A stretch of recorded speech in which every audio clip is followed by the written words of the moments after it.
Surely not, though. But I know what I saw, and I know the signs, and I know how to be wary, no matter how camp and gay your dinner date might be. When Robbie came back in, he placed one of the glasses in front of me and the other at his place setting. And then the oven timer went off, and I knew it was my chance. If I was wrong, and he hadn't spiked my drink, then no harm done, right? And so with my heart pounding in my chest, I quickly switched the champagne glasses around. It felt like I was doing something you only ever see in movies, but literally in real life. I expected Robbie to appear any second, and if it had been a movie, I would have completed the switch with just milliseconds to spare, but it felt like he didn't return to the table for another 5 minutes at least. When he did, you wish you hadn't. I have, and let me tell you, it ain't pretty. I want to just say first up, even though I know you're not listening, Mom, I don't blame you for telling me this. You did the right thing in telling me, even though I wish that you'd never had to. But good God, I gotta get this off my chest, and I figured sending in a story to the internet anonymously is as good a way as any to do that. And please do keep me anonymous. It all started out around 6 months ago. Well, I guess it started when I was born, but we'll get to that. My mom, God love her, was diagnosed with breast cancer a couple of years ago. She's doing good at the moment, it's in remission, but it led her to think about mortality a lot lately. And I guess word of her diagnosis also go back to my birth father, who I haven't seen since I was 13 months old. And so I get this Facebook message from a profile I'm not friends with, but I know who it is immediately. It was my biological dad, or at least someone pretending to be him. I can recognize him from the name, even though I never took his last name, and from the handful of photos I've seen of him. Now curious, I accepted the message request, even though all Mom would ever say about him was that he was a bad POS and there was no chance that I'd hear from him ever again. Well, I guess she got that wrong, because there I was talking to my dad on Facebook. He was asking about Mom, said that he'd heard about her diagnosis, only 18 months late. Good one, Dad. Now he made some noise suggesting that he was genuinely interested in her health, although I could tell that he wasn't. And then he got to the real purpose of messaging me. Did I want to resume contact with him, maybe? Perhaps get to know him? Well, at this point, I still didn't exactly know why he was a POS, as she said, just that he supposedly was, and so I told him that I'd need to think about it. I figured if he was genuine, he'd be fine with it. He was, sort of. He said that was okay, and then added, but don't take too long. I think he was trying to imply that he had some health scare going on, and the whole way he talked, it was like those people who love implying mystery and drama and want you to ask about it rather than coming out and saying it. I could already tell that my biological dad was not someone that I would get along well with. I just needed a good reason to tell him no. Naturally, the first person I told that bio-dad had reached out to me was my mom, and the look of horror on her face said it all. At first, all she said is, no, no, no, no, no. Do not talk to that man. But then I told her, as gently as I could, that I needed more. It wasn't that I didn't trust her, not at all. But after all these years, I'd really like to have a reason to tell the man whose DNA I shared to just go kick sand. Mom looked like she was about to argue, and then she kind of deflated and said that, yeah, she guessed that I did have every right to know.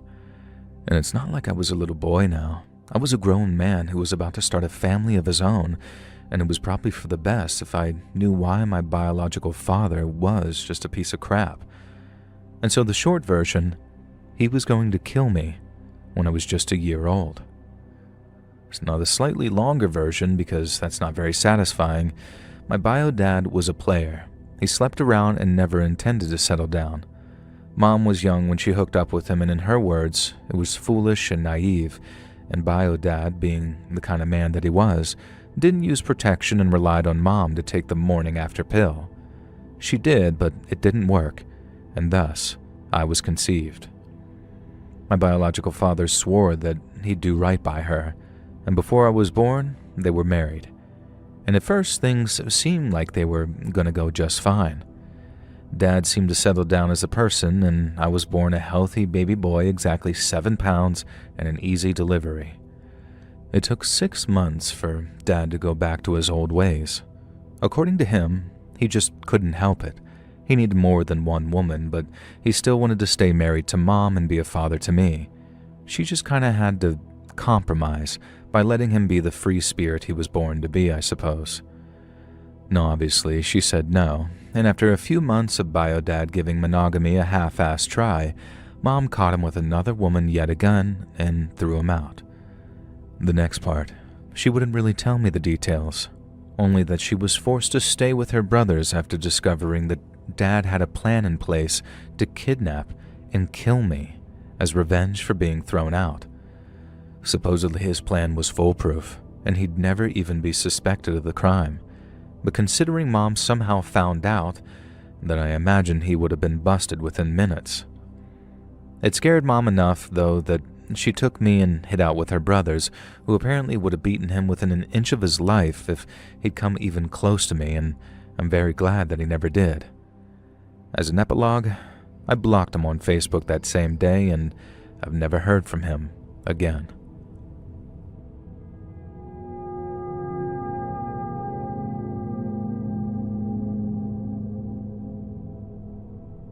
Hey, let's read.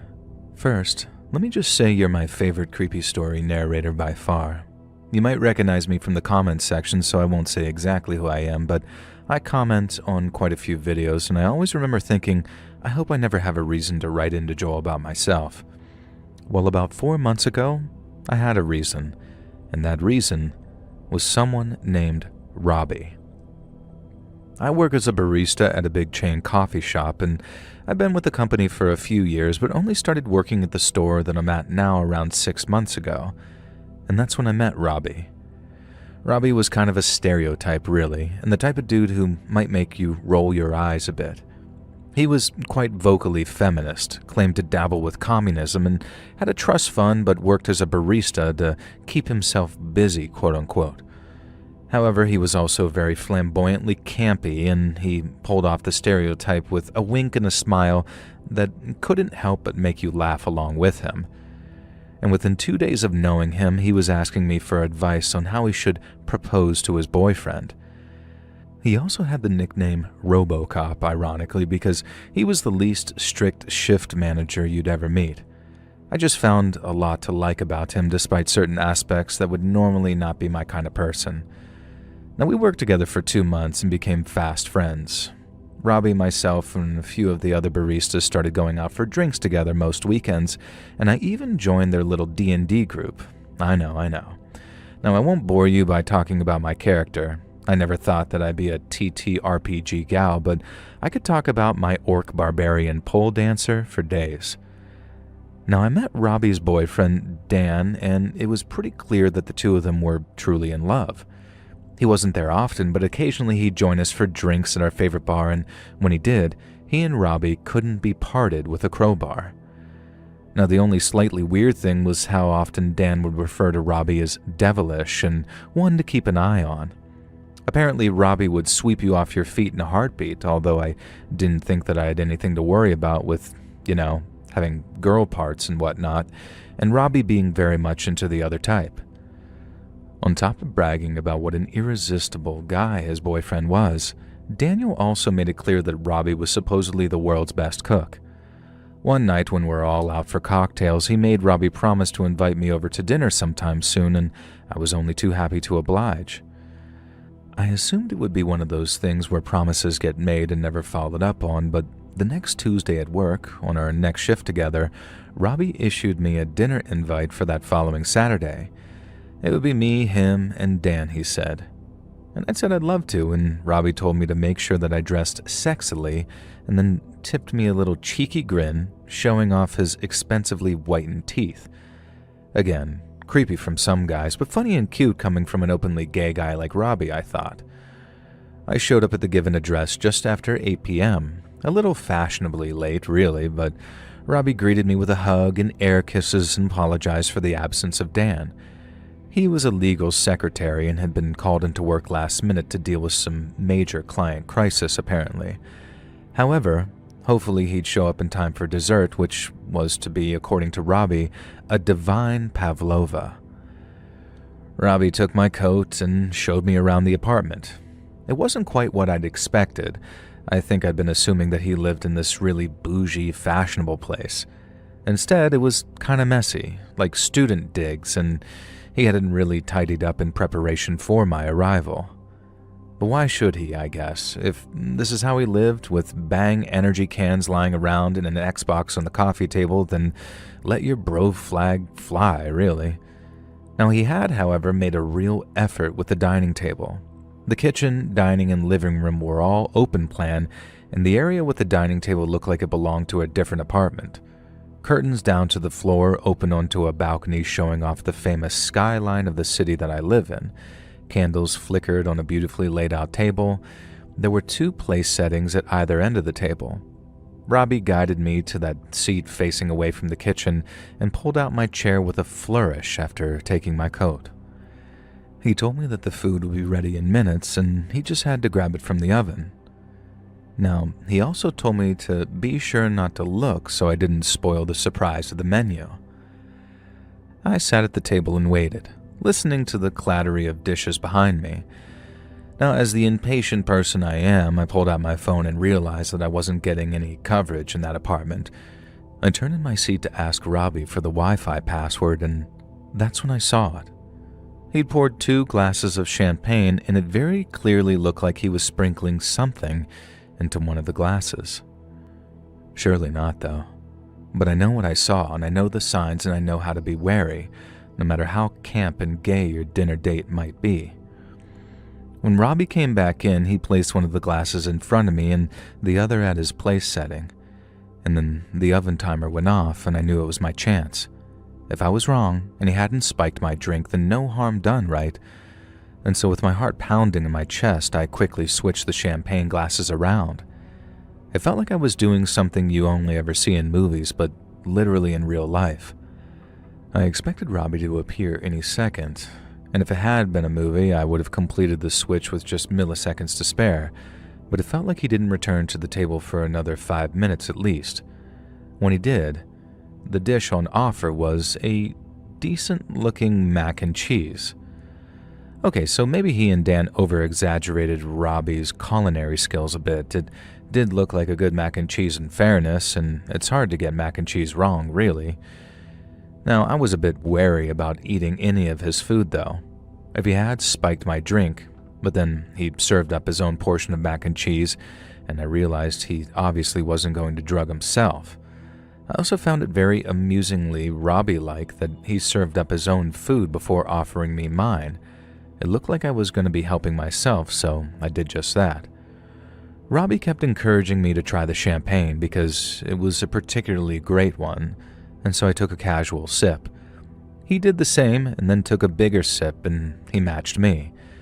It was something of a running joke that we had whenever we went out drinking, really, and as we started eating, Robbie was talking about work, and to my dismay, I could hear his words begin to slur. I suggested he drink some more champagne, and he did, and then he drained the whole glass. Now, pretty soon, he was displaying all the telltale signs of being roofied. I hadn't been wrong. My heart dropped when I realized how real this was. Robbie had really spiked my drink. Now, obviously, I know what to look out for with that kind of stuff, and I know what they do, so I knew Robbie would be suggestible, and so I just came straight out and asked him why he'd spiked my drink. He kind of giggled and said that he wanted to try me out. I told him he had a boyfriend and I thought he was gay, and he said that he'd never said that. He liked women every now and then, but it wasn't as fun when we knew about it. Apparently, he got off on the surprise, and I felt sick and disgusted. Eventually, I got him to admit that he'd roofied at least 4 other people, 3 of which were women, and that Dan knew about it and was kind of a kink to them. If I'd remotely been thinking straight, I would have recorded his confession, although I know now that it wouldn't have done any good.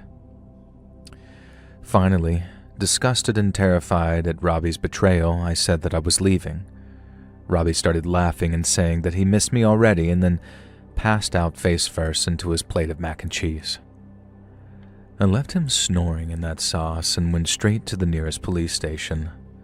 When I got done telling the officer everything that happened, I didn't exactly get the answer I wanted to hear. It was my word against Robbie's, and unless he had security cameras inside his apartment and provided the footage to us, then really all we could prove had happened was that I roofied him. The cop, who was clearly sympathetic and felt bad for me, suggested that it was probably in my best interest not to pursue any charges, given how things had played out. Unfortunately, I didn't have the names of any of the other people Robbie admitted to roofing, and really all I could do was hope to hell that this experience had scared him out of trying it again. Now, I'm not entirely sure what he did learn from the experience, though, because I never saw or heard from him again. He just didn't show up to work for the next week. He didn't call in sick or quit. He just pulled a complete vanishing act, and when the other managers tried to call him, his number was no longer in service. I tried to track Dan down, but there was no luck there either. Nobody had seen him at the bar that we hung out at, and apparently he'd never worked at that law firm Robbie had claimed. It was all just completely weird, a very frustrating mystery, and ultimately I'm glad that Robbie is now out of my life, and I have my own theories about why he and Dan both disappeared. I can only hope one of my theories is right, because it would mean Robbie's no longer a danger to anyone. It's deeply frustrating knowing that a potential criminal like that can be out there, but then I have to remind myself that he's just one of many. My heart breaks for his alleged past victims, and while I wish there was more I could do, I'm just very lucky that Robbie's betrayal didn't lead to a far worse outcome for me.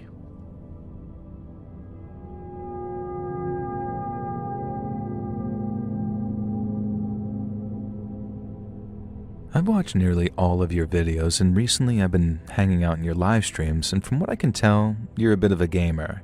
And if I recall, you're big into first-person shooters and Fortnite. Now please forgive me if I've gotten that wrong.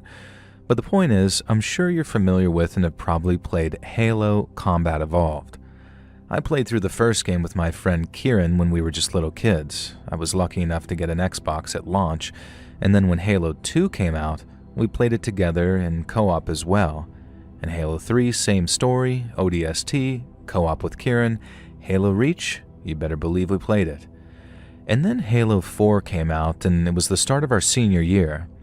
At the beginning of November, I remember it quite well. I'd been dating a girl at the time for about over a year at this point, and tragically her grandmother passed on the weekend of November 3rd. However, we live in California, and the grandmother lived in Rhode Island. My girlfriend only had her father since her mother died young, and I offered to go with her, which would mean leaving on the 5th and staying beyond the funeral, which was the 9th. Basically, I wouldn't be back in California until November 15th. The school was understanding. They gave me work to catch up with while I was away, and my girlfriend was homeschooled, so it really wasn't an issue for her. Everyone understood why I was taking the time out to accompany Jess cross-country to be with her during her beloved grandmother's funeral and wake. And that's everyone except Kieran. I remember telling him just offhand without really thinking about it, and he just went quiet. He frowned and mouthed some things silently to himself, a habit he had when he was working things out. And then he was all, "What about Halo 4? Now, I was a bit taken aback. I said it was fine, we could just play it when I got back, but Kieran was persistent. We'd played all the other games in co-op at launch. How could we break the streak with 4? I tried pointing out to him that I didn't really have a choice.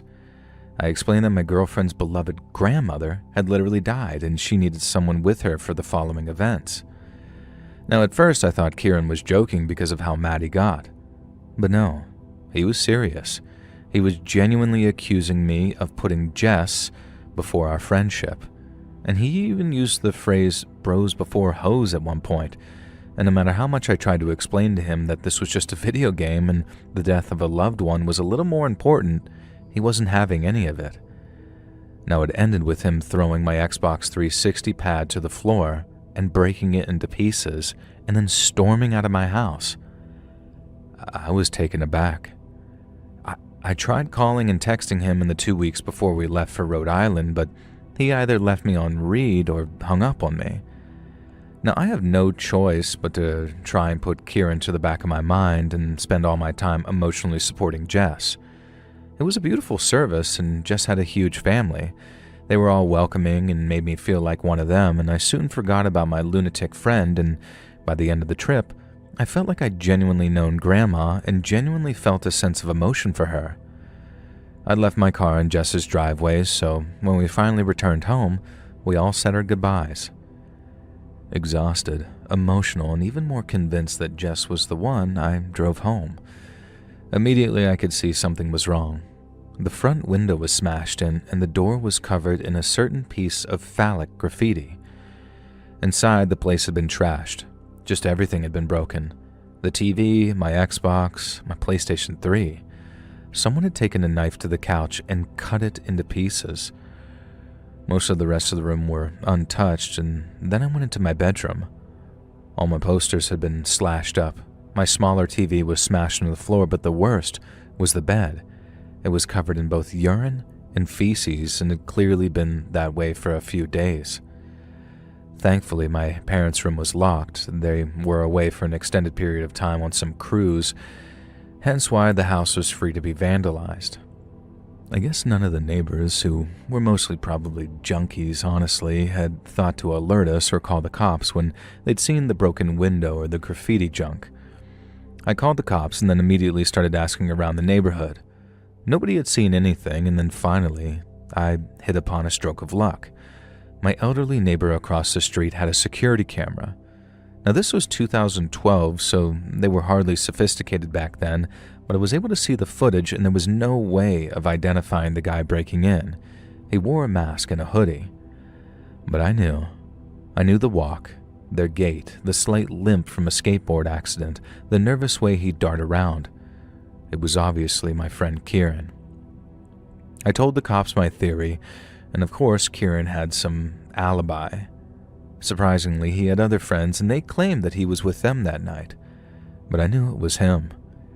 We never spoke again, and Jess and I eventually got married and are still happily together today, so I guess it was all worth it.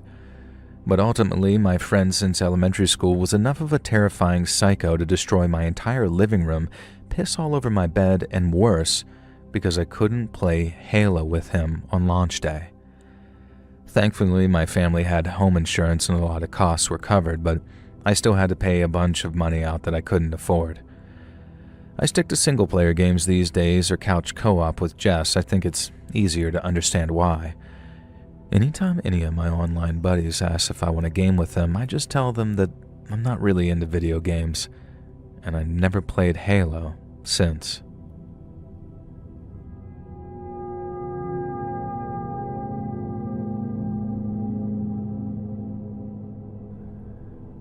I'm writing in on behalf of my older parents, who I'm sad to say aren't listeners. They're more of the crime shows on TV type, I'm afraid, and don't really listen to YouTuber channels. That doesn't stop me and my older kids from being huge fans, though, and it's been a long time coming for us to write into you because our family has a long-term, ongoing creepy story about the wildest friends to enemies incident I ever experienced. Now, for some backstory, this all started after I'd finished college and moved into what would turn out to be my forever home with my boyfriend, who became my husband, but sadly hasn't stayed my forever partner since then. And now that myself and my two brothers had moved out of the family home, my parents decided to downsize. They moved into a nice little suburban cottage, and we helped them settle in. One of the first things Mom told me about, with a nice little glow in her voice, was how lovely the elderly neighbors were. They were a couple in their 70s, apparently, who'd been together since high school. They were very fit and active, and in the 2 weeks that my parents had already lived there, they'd become fast friends. The neighbors, who I'll just call Mr. and Mrs. Awful, for good reasons, had made sure Mom and Dad settled into the neighborhood very well. They brought home-baked goods around almost every other day. They'd introduced them to the other neighbors, and it had been nothing but wonderful.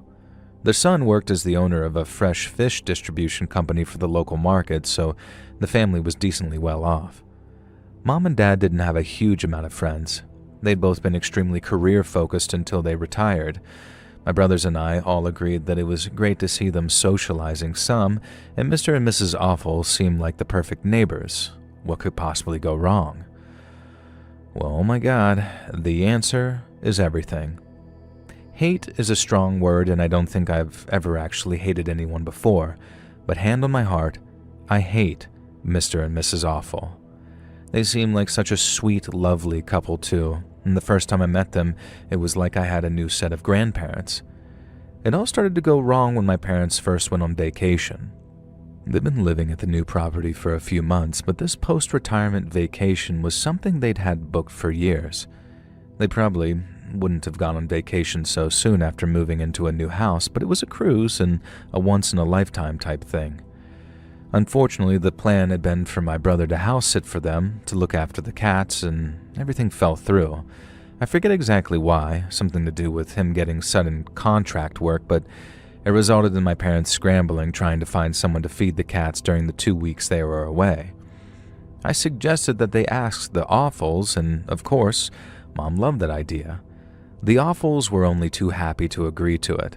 They loved our cats, they said, and Mom was pretty stressed out because they're both indoor cats, and she was worried that the Awfuls wouldn't really grasp that.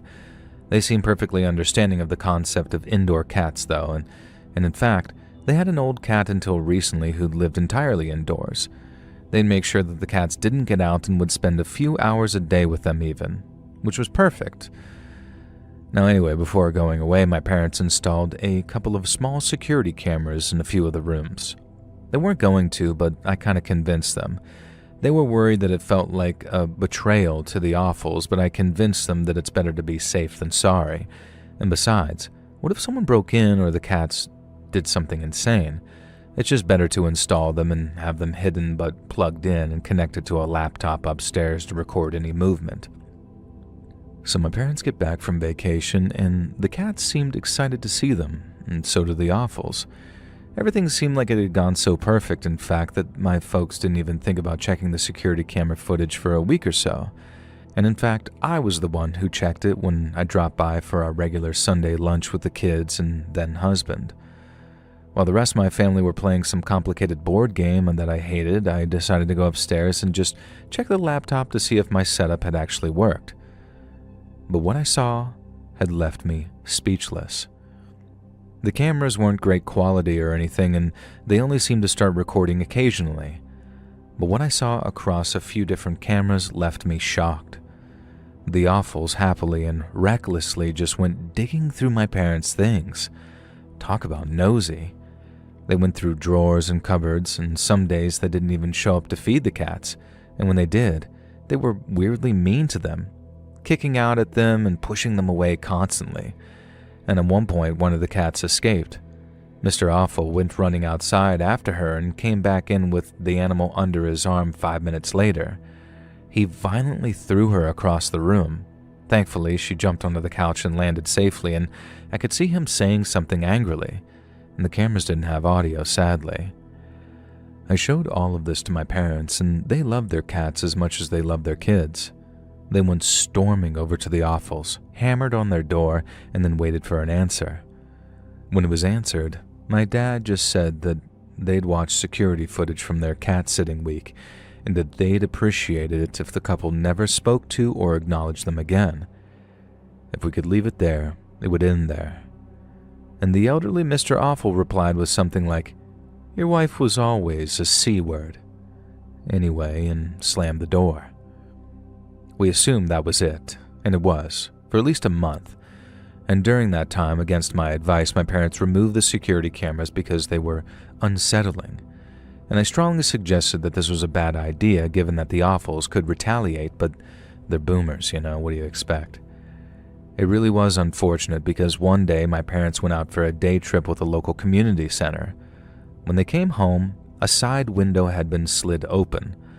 Mom swears that she locked it but can't be sure, and the house itself seemed untouched. No robbery, no vandalism, but it certainly wasn't untouched. No. The house itself absolutely stank like hell itself. I've never smelled anything like it. And at first I prayed that the Awfuls had thrown a load of stink bombs or something around, expired ones based on the smell. But it was worse than that. Every single toilet in the house was filled, and I mean filled, with the most disgusting bowel evacuation you could imagine. None of it was solid, and let me stress here that this was 3 different toilets. Either the culprit had the biggest, most rotten guts of all time, or they'd been saving the produce for this exact moment. But it was strange. They could have thrown it around the house. They could have absolutely destroyed my parents' property with poo, but instead they just filled the toilets with it. Well, it was disgusting, vile really, and it took hours to even begin to get rid of the smell. But we did get rid of the stuff itself by simply flushing the toilets. It just seemed like we were missing something, and looking back now, I can't help but feel that there was an evil genius behind the plan the Awfuls cooked up. 4 days later, the smell came back, only it wasn't quite the same. The parents had been in and out of the house so naturally that they became paranoid that a toilet had been filled again. But no, nothing. In fact, the bathrooms were bizarrely less disgusting than other rooms.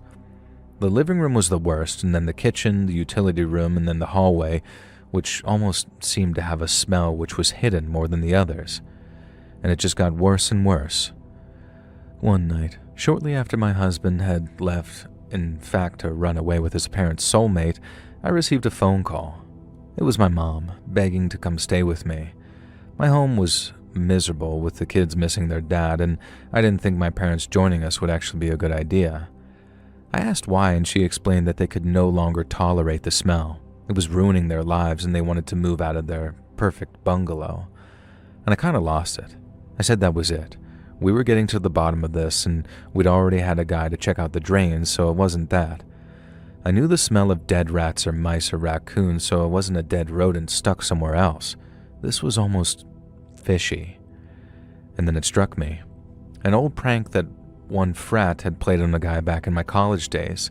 They had a fish in his car for a week until it stank really bad, but it was nothing. Nothing compared to this. But I did remember it being similar, and I told my parents to go out for the day and called both my brothers. We went around and searched absolutely everywhere in that bungalow where we might find a dead mackerel or 2. And it was far worse than that. And please, hold on to your stomachs if you're squeamish. 2 rotten octopi, 7 mackerel, over 15 other similar fish, a bunch of crabs and lobsters, a bunch of small, liquefying fish.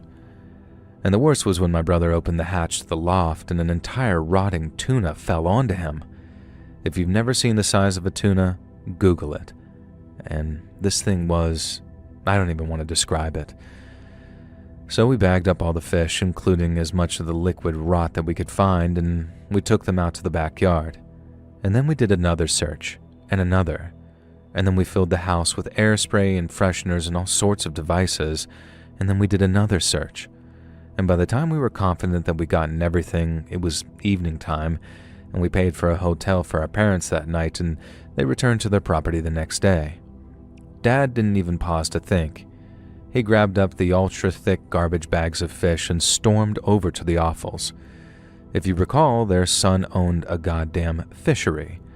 Our theory, which was never confirmed but it was obviously right, is that the toilet incident was a distraction to try and cause us to focus on the plumbing when the smell came back. Then, when we couldn't fix it, my parents would leave. Why had the Awfuls betrayed them? We still had no idea. When Dad knocked on the door, Mr. Awful opened it. Dad didn't even give him a chance to speak, and instead, he was ready and threw the contents of the most foul of the garbage bags all over Mr. Awful and the hallway. He managed to get a second bag too, and then a third that coated their front door. He dumped the remaining 2 bags on their doorstep and left. Now we all kind of expected a visit from the cops, but there was none. Likely, the Awfuls had no idea how much proof we had of their guilt. I guess they'd checked for security cameras since they knew it was a safe place for the fish. But who knows what goes on in the head of people like this? Instead, the Awfuls went on vacation the next day. While they were away, my mom and dad received a letter. It was from Mrs. Awful. I don't have the letter on hand, but I can remember the majority of the insane woman's ramblings. Dear, my mom's name. If you're wondering why it might appear as if we betrayed you, then perhaps ask yourself if you betrayed us first. We've invited you over to dinner so many times, and not once have you commented on any of the new ornaments or home decor we've bought since you first visited. It's rude, ignorant, and insulting. We gave you a small taste of what you made us feel, and then some other ramblings. Now, if you think this story is bizarre, the ending is even more crazy. While the Offals were on vacation, we saw on the local news that a certain fishery had been raided, both for tax fraud and for smuggling cocaine inside shipments of cod. Apparently, the owner's elderly parents, who had owned the business before them, had also been involved in said racket and continued to be involved. And so we didn't even have to go to the cops with that lunatic letter. We didn't have to say a word, we just sat back and watched as their own actions ruined their own lives. I cannot get my head around the reason why career criminals and drug smugglers engaged in such insanely ludicrous revenge. My only theory is, watching the son on television, he seemed like an adult frat boy, and I'm pretty sure all the ideas came from him and his parents went along with them. I've never met a more insane family in my life, and I hope I never do, but I do hope they're having fun in prison, and I really hope they're forced to eat seafood every day, forever.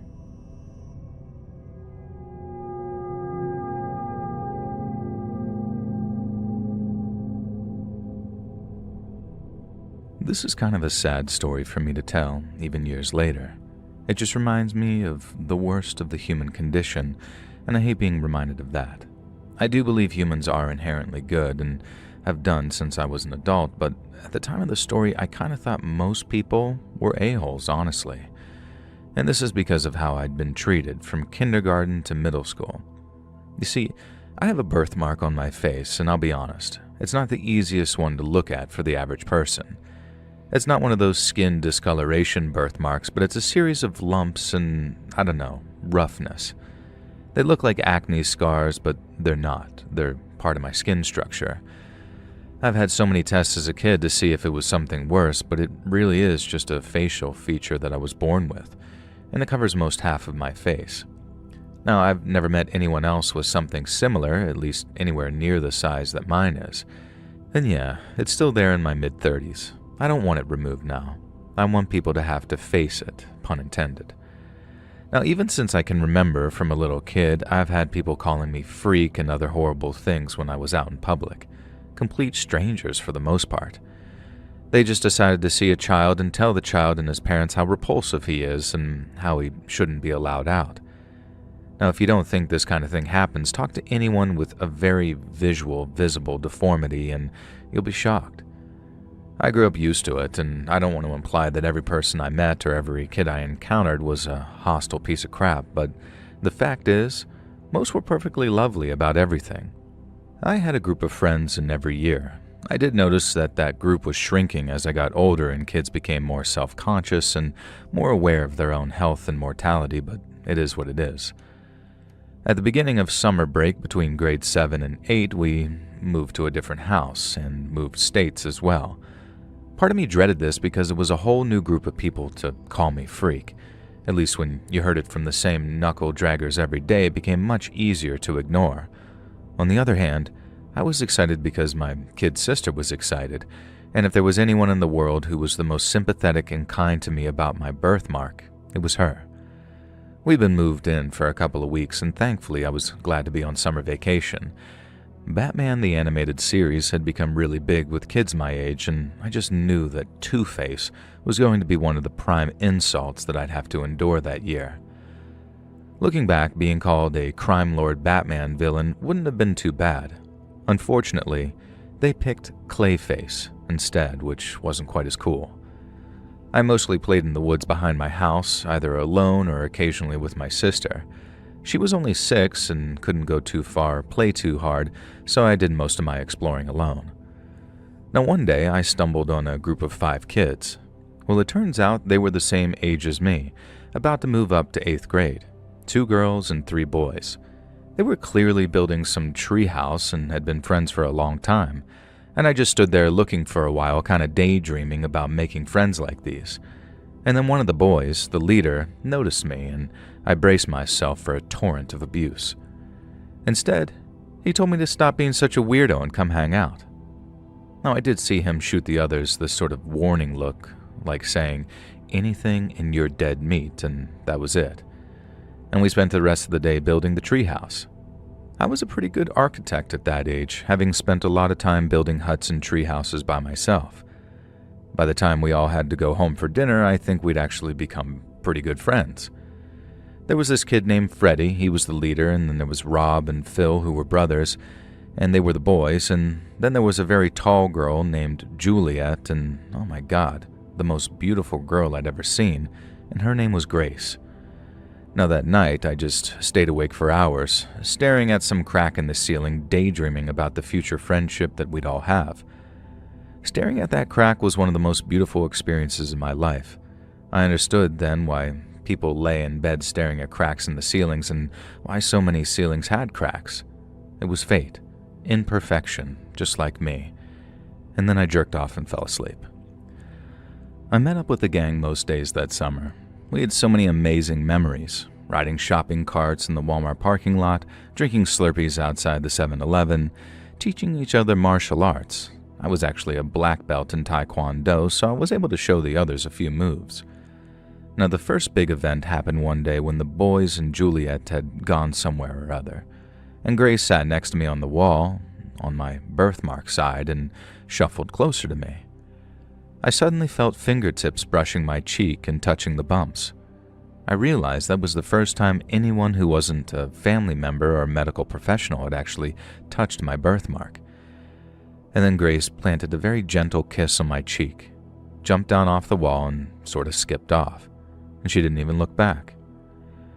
That night, I stared at the crack in the ceiling again, thinking about things, but mostly Grace. And then a spider ran across the ceiling and frightened the crap out of me, ruining the moment. Now, thankfully, I managed to squash it with a Nike shoe that I had and got some sleep. When I arrived at the treehouse the next day, I could hear the others were already up there, earlier than we'd discussed. It was only 3 days until school started, and we were all really nervous about that, or so they said. When I climbed up into the treehouse, I was taken aback by a few things.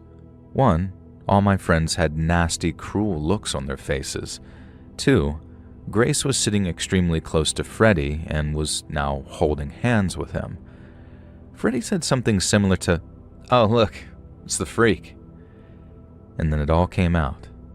They were tired of pretending, tired of stringing me on. Someone like me didn't deserve to live. I was God's mistake, which, in my opinion, he doesn't make, but they wanted me to feel joy and friendship only to strip it away from me. They paid Grace $10 to kiss me on the cheek and said it was the most vile thing she'd ever done. She told me she had nightmares about it all night. The others chimed in too, with every slur I'd heard before and some new ones added on top of that.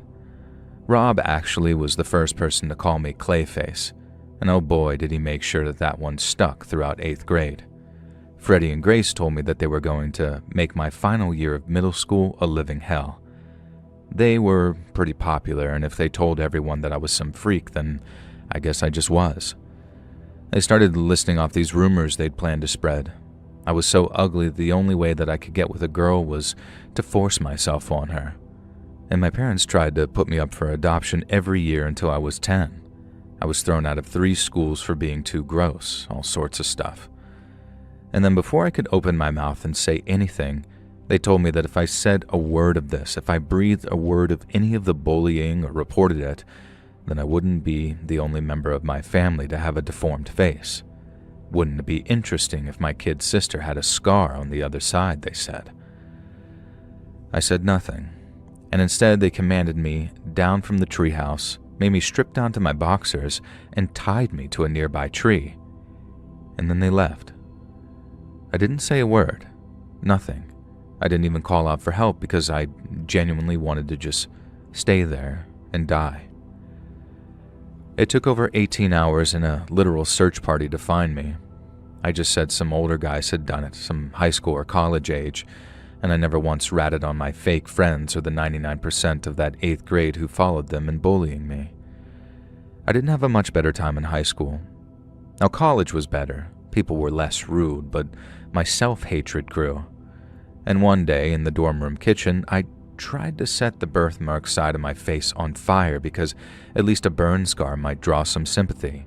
A very kind roommate doused the flames almost immediately. And now, not to be crass, but I make a ridiculous amount of money giving talks on disability and deformity, and I haven't kept track on most of the bullies in my life, but I did keep an eye on Freddie, Rob, Phil, Juliet, and Grace, and the following events happened over the last 30 years. I don't want to say that I believe in karma, but make of this what you will. Freddie eventually became a heroin addict and had to have his arm amputated at the elbow. Rob and Phil were in a car accident. Rob developed a severe permanent limp, and Phil lost an eyeball. Juliet was thrown off her horse as an instructor and actually broke her spine, and she's confined to a wheelchair for life. Nothing ever happened to Grace, though, and I wonder if anything will. I didn't want any of this to happen to any of them, but I can't help finding it interesting that 4 out of the 5 of those people now have permanent disfigurements. Every night I pray to God that it's just some coincidence, that karma isn't real, and that Grace will be saved from any retribution. I forgive everyone who's ever treated me this way, and I still do. Otherwise, the alternative is too scary to think about.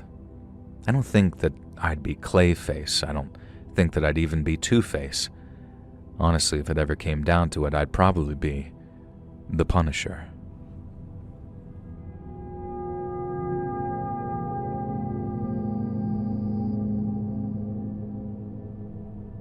So this was a strange and absolutely baffling incident of betrayal that I can't get my head round to this day. Just bizarre and strange and terrifying. It all started when the girls at work invited me on a night out. This wasn't common, but it wasn't unheard of either. I usually attended. There had never been a problem before. We crawled a few bars and did some karaoke. There were about 5 of us, so we decided to walk to the taxi area down the block. Now, before I even had time to react, a very fit-looking man dressed entirely in black with a balaclava sprinted past me and stole my purse. Well, crap. There goes everything, I guess. Bank cards, phones, mementos, all the crap that you accumulate over the years in there. And when I got home, I was just sobbing and in tears. Now, my hubby, who'd waited up for me, asked what was wrong, and I told him everything, and that I was going to report the theft to the cops. Now, my significant other was a police officer, a uniformed officer, so I expected him to be all for it and offer me a fast track or something. I don't know. But instead, he absolutely adamantly told me that going to the cops was probably a bad idea, and he said that they'd make me feel like crap, they'd make things worse, and they'd try and imply that somehow it was my fault. He said the best thing that we could do is just urgently cancel the cards and the phone and just move on. Now, I wasn't comfortable about this, but like I said, he was a cop himself. Why would he be wrong, really? And so he was incredible after that. Super supportive and thoughtful, and he helped me cancel everything and buy me a new bag. In return, I guess I was a lot more affectionate with him and spent more time with him. We were only in our late 20s, but I'd always had a really low intimacy drive, so I started pushing myself to be more up for it, as they say. He was being such a sweetheart that he deserved a reward, and even started getting me from work every day instead of me insisting that I walked home with the girls. He was always by my side. Months later, I was doing some spring cleaning while hubby was up north visiting his parents, who I didn't really get along with. And so I was going through the guest room, cleaning it out, when I found a black sack with a few items in it.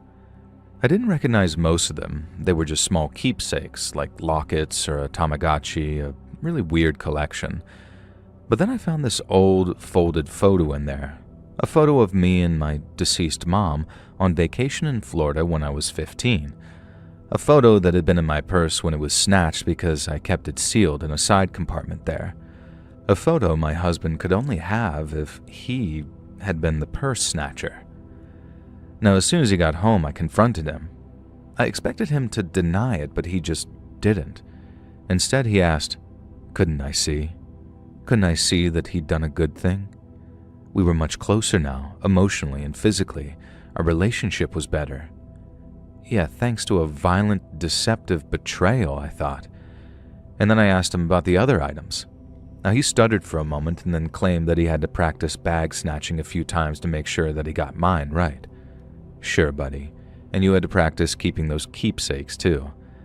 I think he snatched more bags after mine and got a taste for it. He told me if I reported him to the cops, he would do some terrible things. Maybe I did the wrong thing here, but I just wanted away from him. I told him that I wouldn't report him to the cops if he agreed to a divorce and promised never to come looking for me. He told me that without me, he might still do some terrible things, maybe to himself, and I said that was up to him. And he collapsed onto the couch and agreed to the divorce. Once the pleasantly simple legal issues were dealt with, I never saw that freak again. I don't know if I did the right thing by not reporting him, but I am convinced that that scared him straight, and I hope I'm right. To my ex-husband, you betrayed me in a way that I can never fully grasp and never forgive. And I hope that keeps you up at night, every night, and that you never find love again. Not that I'm vindictive or anything, but maybe don't have a long relationship and marry me and then mug me in the middle of the night. Then we don't have a problem.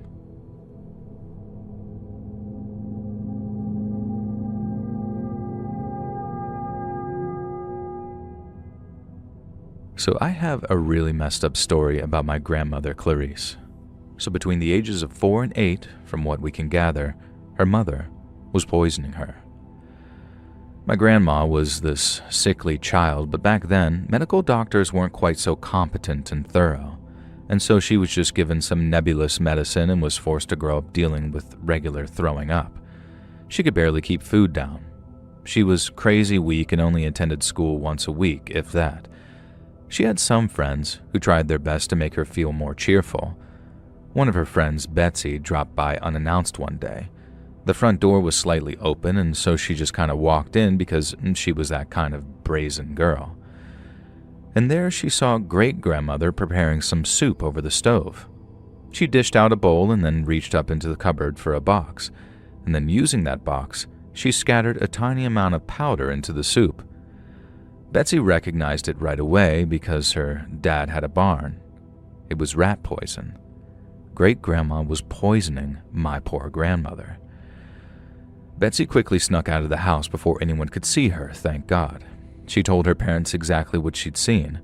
Her parents weren't the type to disbelieve their daughter, but apparently the town had been gossiping a little about what was making little Clarice sick, and as soon as Betsy described the box of rat poison to her father perfectly, he marched her to the local sheriff's office and passed the conversation over to Betsy. Betsy was a real firecracker, and I am grateful that I got to meet her as an old woman. She's still alive now, although Granny Clarice sadly isn't. And so when Betsy demanded that the sheriff go out to Clarice's place with a few deputies and do a welfare check, well, the story goes that he was too darn scared to say no to this 8-year-old girl. She described exactly where the poison was, and there was no reason for great-grandma to have moved it. The cops burst in. They found the poison, and they found the soup only half eaten. And it was able to be tested, and traces of the rat poison were found. Grandma went to live with her aunt and uncle, who lived on the same street as Betsy, and made a miraculous recovery, or as miraculous as it can be when you're no longer ingesting poison. Grandma loved telling that story, and Betsy still loves telling her part, so I'm sure if you read this out loud and I play that story to Betsy, you'll become her favorite person. But good God, talk about the worst kind of betrayal. I know it's a mental illness, this Munchausen's by proxy, and I'm very sympathetic towards mental health, but this is one that I really, really struggle with. Hey friends, thanks for listening. Click that notification bell to be alerted of all future narrations. I release new videos every Monday and Thursday at 9 p.m. Eastern Time, and there are super fun live streams on Sundays and Wednesday nights. If you got a story, be sure to submit them over at my email, letsreadsubmissions@gmail.com, and you might even hear your story featured on the next video. And if you want to support me even more, grab early access to all future narrations and bonus content over on Patreon, or click that big join button to hear about the extra perks for members of the channel. And check out the Let's Read podcast, where you can hear all of these stories in big compilations located anywhere you listen to podcasts. I also have a true crime channel called Saturn Soul. All links are in the description below. Thanks so much, friends, and I'll see you again soon.